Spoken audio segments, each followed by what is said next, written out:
اب اولاد کا جب تعلق ماں باپ کے ساتھ جڑتا ہے تو اولاد کے بھی بہت سارے حقوق ذکر کیے گئے. پہلا حق یہ ہے کہ اپنی اولاد کے لیے نیک اور صالح ماں کا انتخاب کرے. اللہ اکبر. یہاں سے معاملہ شروع ہوتا ہے.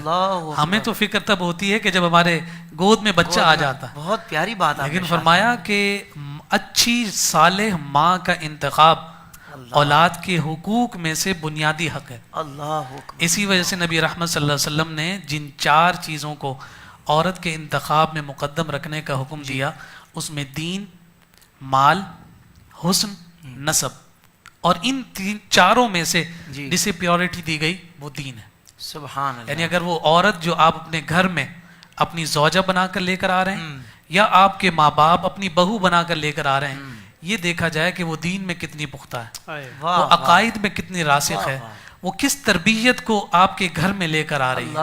اگر وہ اپنے ساتھ ساتھ دین کو بھی لے کر آ رہی ہے تو اس کا مطلب یہ ہے کہ پھر آپ کی نسلوں میں بھی کوئی بڑا نام پیدا ہونے والا ہے. اور جب ہم یہ اولاد کے حقوق کا یہ بنیادی حق سامنے رکھتے ہیں تو پھر اگلی جو منازل ہے نا وہ آسان ہو جائے گا.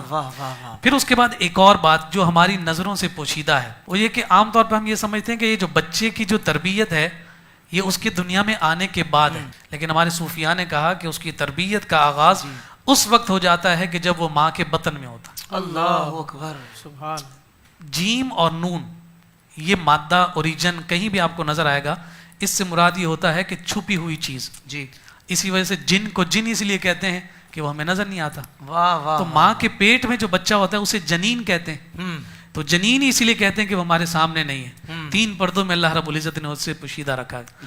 ہوتا کیا ہے کہ جب ہمارے گھروں میں ہماری مائیں بہنیں، ہماری بیٹیاں جب پریگننسی میں ہوتی ہیں، حالت حمل میں ہوتی ہیں، تو گھر کی بڑی کیا کرتی ہیں، اس سے بہت سارے کام رکوا دیتی ہیں. بیٹا زیادہ مشقت والا کام نہیں کرنا، زیادہ سے زیادہ آرام کریں، اچھی سے اچھی غذا لیں، تاکہ آپ اچھی غذا لیں گی تو اس کے ثمرات آپ کے بچے کی صحت پر مرتب ہوں گے. تو میں یہاں یہ عرض کرنا چاہتا ہوں کہ جیسے پیٹ میں موجود بچے کو جسمانی غذا کی ضرورت ہے ویسی ہی روحانی غذا کی ضرورت ہے. کیا بات ہے. سبحان. آپ یہ بات تو کرتے ہیں کہ خواجہ قطب الدین بختیار کاکی دنیا میں تشریف لاتے ہیں تو اتنے سپارے انہوں نے حفظ کیے ہوئے ہیں. حضور غوث العظم جو ہے مادرزاد ولی پیدا ہو رہے ہیں، یہ بات تو ذکر کرتے ہیں، لیکن آپ یہ دیکھیے کہ ان کی ماؤں کا عمل دخل کتنا ہے. بابا فرید رحمت اللہ تعالی علیہ کہ جب کوئی شخص تعریف کر رہا تھا کہ بابا آپ کا تو زندگی میں ہر طرف آپ کا شہرہ اور چرچا ہے، تو آپ کی والدہ پردے میں سن رہی تھی، کہا کہ اس میں میرے دودھ کا بھی کمال ہے. پوچھا وہ کیسے؟ کہا کبھی بے وضو پلایا ہی نہیں. یہ اسی کا نور ہے کہ بابا صاحب کو اللہ رب العزت اتنا مقام عطا کر دیا. اب دیکھیں نا، آپ نے جب اپنی بچی کو پریگننسی کی حالت میں بہت ساری مصروفیات سے جدا کیا کہ آپ اپنی غذا کا اہتمام کریں، اپنے آرام اور سکون کا خیال اور لحاظ رکھیں. اب وہ اسے ٹائم اسپینڈ کرنا ہے، فرصت اس کے پاس زیادہ ہوگی. ہوگا کیا؟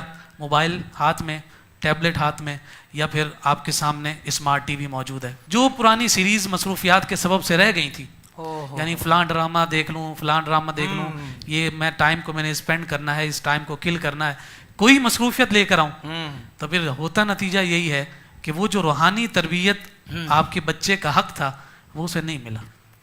اس کے نتائج اور ثمرات یہی نکلتے ہیں کہ جب وہ دنیا میں آتا ہے پھر اس کے بعد وہ ثمرات ہمیں میسر نہیں آتے.